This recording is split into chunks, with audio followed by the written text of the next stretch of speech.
PPT는 준비 안 하셨어요? 아, PPT 준비했습니다 하고 USB를 들어 보였으나 그런데 왜 PPT로 안 하셨어요? 저희 기관에선 PPT를 사용하니까 PPT로 했으면 더 좋았을 텐데요 라고 하시더라고요. 안녕하세요. 약 1년 정도 지나고 다시 뵙게 됐는데요. 이 선생님은 명절에 한 번씩 영상을 올린다라는 댓글을 보고 많이 웃었는데요. 맞습니다. 이번에도 약 1년 만에 돌아왔는데요. 그 공백기 동안 이제 어떤 컨텐츠를 올려야 되는지에 대해서 많은 고민을 했었어요. 사실 한국어 교육 분야가 재미있지도 않고 전망이 밝다고는 하지만 그에 대한 처우도 좋지도 않고 해서 약간 영상을 올리기를 좀 주저했었는데요. 네이버 카페에 보니까 이제 많은 선생님들이 한국어 교원에 도전하고 계시는 분들도 계셨고, 이제 저처럼 경력이 없는 상태에서 차근차근 올라가셔야 되는데 이제 그런 방법도 잘 모르시고 이제 면접을 어떻게 하는지도 모르신다는 글을 좀 많이 봤었습니다. 그래서 이번에는 제가 1년간 공백이 있었지만 그 공백을 채우고자 약 8개에서 9개 정도의 기관에서 면접을 본 팁을 가지고 왔습니다. 이 기간은 약 1년이 조금 넘었는데요. 작년 2022년 9월부터 올해 12월까지 면접을 본 상황이었고요.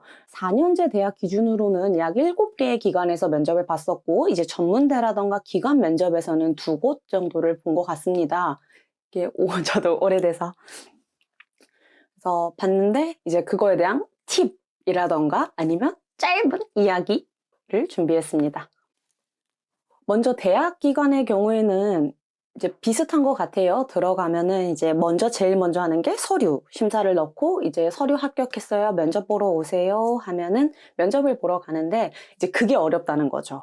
아무런 자료가 없는 상태에서 면접을 보러 간다는 것이 조금 부담이 되기도 했었어요. 저 또한 마찬가지였고요. 그래서 일단 면접에 가서 어떤 것을 했느냐, 그거에 대해서 살짝 말씀을 먼저 드릴게요. 면접에 들어가면은 제 경우에는 많게는 한 7분 정도 계셨고요. 적게는 1분 계셨었습니다. 이제 한국어 교육을 잘 알고 계시는 원장님이라던가 아니면 주임 선생님이 1분 계실 거고요. 나머지는 이제 행정실 직원이라던가 아니면은 각 1급, 2급, 3급, 4급, 5급, 6급의 선생님들, 연구 선생님들이 들어와 계시는 경우도 있었습니다. 자, 그러면 들어가서 무엇을 하느냐? 자, 첫 번째, 자기소개를 합니다. 네, 들어가서 안녕하세요 하고 이번에 지원하게 된 누구누구입니다 라고 말을 하면은 이제 자리에 앉으라고 하던가 아니면은 이제 칠판 앞에 가서 시강을 시작하라고 해요. 그러면은 이제 저희는 머릿속에 가지고 있는 교환을 가지고 시강을 시작합니다. 그런데 그쪽에서 먼저 제시를 하기도 합니다. 도입 부분을 해보세요, 연습 부분을 해보세요, 활용 부분을 해보세요. 그런데 거의 이제 제가 8군데 기준으로만 말씀을 드리자면은 거의 대부분은 제시, 연습 부분을 10분 정도 간략하게 보여달라고 하셨어요. 그래서 저희 교환장 그대로 이제 머릿속에서 상기시키면서 다시 그거를 수업을 진행을 했습니다. 여러분 보세요. 오늘 날씨가 추워요. 오늘 날씨가 어때요? 하면서 도입 이제 진행을 하면은 선생님이 5분에서 10분 정도 시강을 하는 동안 이제 다른 선생님들은 이제 체크를 하신다던가 아니면은 제 시강을 이렇게 보고 계시는 분들도 있었습니다. 자, 그런데 여기서 좀 당황스러웠던 게 몇 개 있었어요. 첫 번째, 이제 많이 개선된 것 같은데 이제 들어가면은 선생님들이 저를 보지 않으시고 이렇게 평가지만 보고 계속 평가만 하세요. 나는 앞에서 떠들고 있는데 나를 보지 않고 종이만 보고 계속 평가를 하세요. 그럼 이제 여기서 저와 같이 초보자인 선생님들은 굉장히 겁을 먹죠. 뭐야? 뭐지? 나 별론가? 라는 생각을 하잖아요. 그런데 아니더라고요. 그냥 진짜 평가하시는 거였어요. 메모하시면서 그렇게 평가하는 거라서 절대 기가 죽지 않으셔도 되고요. 두 번째, 그냥 저희의 시강을 이렇게 바라보고 계시는 분들이 계세요. 약간 잘하네 정도로 바라보고 계시는 분들이 계세요.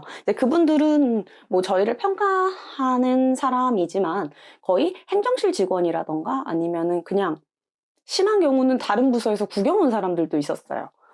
이게 좀, 그래요. 약간 그런 경우도 있었고요. 그러면 이 동영상을 이런 얘기를 하려고 했냐? 아니요.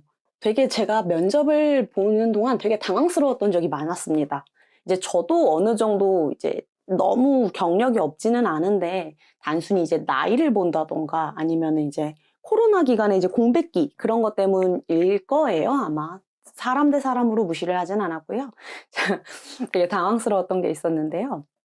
먼저 첫 번째, 선생님들은 혹시 시강을 준비할 때 어떻게 준비하세요?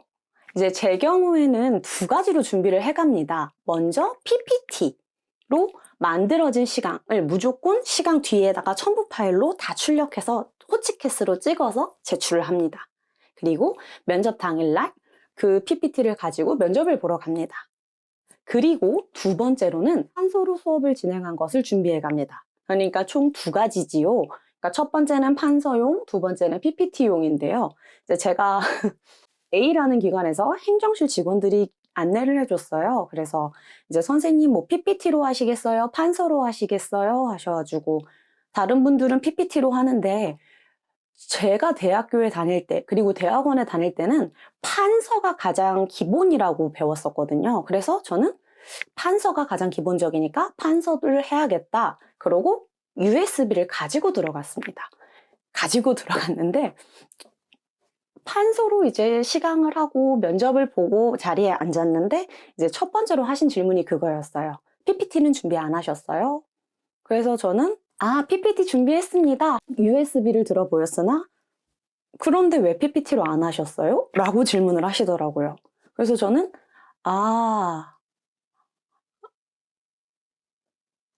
시강의 기본은 판서라고 생각을 해서 판서로 먼저 보여드렸고요. 두 가지 버전으로 다 준비를 했습니다. 거기 교환을 참고하시면 두 가지 버전이 다 적혀 있습니다. 했더니 들려오는 대답이 이제 저희 기관에선 PPT를 사용하니까 PPT로 했으면 더 좋았을 텐데요 라고 하시더라고요. 그쵸. 미리 알려주셨더라면 제가 그렇게 했을 텐데 저는 다행히 두 가지 버전을 다 했었고요. 여기 기관에서는 합격 전화를 받았습니다. 그래서 선생님들은 저와 같이 이렇게 당황스럽지 않으시려면 물어보시는 게 좋을 것 같아요. 여기 기간은 PPT로 하십니까? 아니면 판서를 하십니까? 했을 때 그냥 PPT로 해요? 하면 그냥 PPT로 하시는 게 좋을 것 같아요. 근데 반대로 PPT로 진행을 했더니 왜 PPT로 진행을 하시느냐고 질문을 했던 기관도 있었어요. 저는 다행히 두 가지를 다 준비해 가서 두 개 다 교환해 있습니다. 라고 대처를 했습니다. 선생님들도 이 점 유의하시어 두 개 다 준비를 해 가시는 것이 좋을 것 같습니다. 그리고 두 번째, 아까 말씀드렸다시피 한국어 교육을 전공으로 한 원장님이나 주임 선생님, 연구 선생님이 들어오시는 반면에 이제 같이 들어오시는 이제 행정실 직원분들, 여기까지는 저도 이해를 합니다. 그런데 마지막, 세 번째, 다른 과에서 구경을 와요. 저도 이런 경우는 처음이어서 되게 당황을 했는데요. 약간 선생님들은 어떻게 시강을 하실지 모르겠지만 저희 시강 면접을 들어가면은 대부분의 면접관들은 대답을 끝까지 다 해주지 않으세요. 그래서 선생님이 학습자가 대답을 했다고 치고 수업을 진행을 하잖아요. 그럼 저는 그냥 연기로 갑니다. 이제 막 마이클 씨 그랬어요. 마이클 씨가 말해요. 밥 먹었어요? 뭐 먹었어요? 김치찌개를 먹었어요. 이렇게 하는데 이제 이게 되게 재미있으셨나 봐요, 그분은. 그래서 제가 시강을 열심히 이렇게 하고 있는데 다른 분들은 다 집중해서 이렇게 저를 평가해 주시고 되게 집중하는 자세로 이렇게 듣고 계셨어요. 그런데 그분은 되게 당황했어요.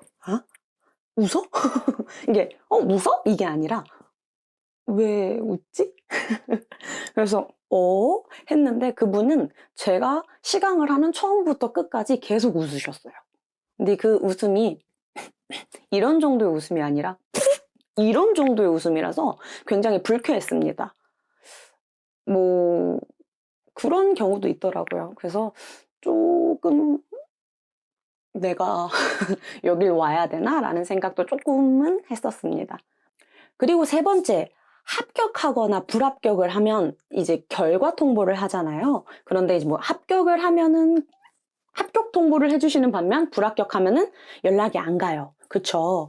저는 제가 그래도 열심히 했고 면접도 잘 봤다고 생각을 했는데 연락이 오지 않더라고요. 그래서 좀, 아, 나 떨어졌나 보다. 이랬는데 궁금해서 저는 연락을 해봤어요. 이제 면접을 본 누구누구입니다. 이제 면접 결과를 혹시 통보하셨는지요? 라고 했더니 그쪽에서 결제가 안 나서 아직 통보를 못했습니다, 선생님. 조금만 기다려주세요. 하시더라고요. 이제 그러고 시간이 지나서 합격 통보가 오기는 왔어요. 그런데 이제 선생님들이, 나 이거 안 됐나 봐. 하고 약간 실망하지 마시고 그냥 전화를 한번 해보시는 게 좋을 것 같아요. 왜냐하면은 이제 떨어지면은 언젠간 볼 사람이지만 안 볼 사람이고 당장은 안 볼 사람이니까 나의 의사 정도는 피력을 할 수 있잖아요. 이제 근데 반면에 합격을 했는데 결과 통보가 늦어진다면 그냥 나중에 어차피 대면할 직원인데 그냥 미리 질문하고 대답한다라고 생각하시고 그냥 질문을 하시는 게 좋을 것 같아요. 저는 이것 때문에 한 일주일을 조금 우울하게 보냈습니다.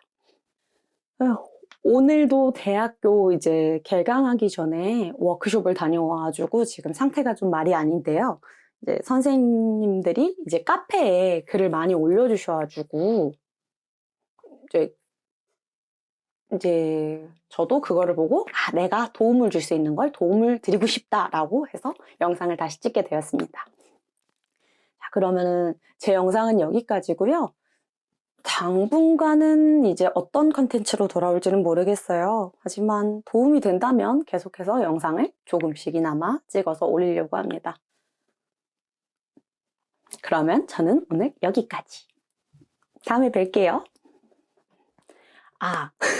드디어 저희 필드에서 저를 알아보시는 분들이 생겼습니다. 선생님들, 이렇게 인사를 해주시는 건 좋은데 제가 너무 부끄러워요.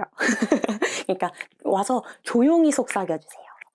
지우 선생님 아니세요? 라고. 저번에 전체 강사 회의하는데 100여 명의 선생님들이 계시는데 이제 그 자리에서는 다행히 말씀을 안 해주셨어요. 감사해요. 그런데 이제 엘리베이터에서 선생님들이 다 계신데 저한테 선생님 유튜브에서 봤어요. 최근에 구독자가 증가한 이유가 아마 저희 선생님들이 구독을 해주신 것 같아요. 정말 감사합니다. 그런데 너무 사람이 많은 곳에서는 아는 척을 안 해주셨으면 좋겠어요. 부끄러워요. 좋습니다. 저는 여기까지 하고 다음에 다시 찾아뵐게요.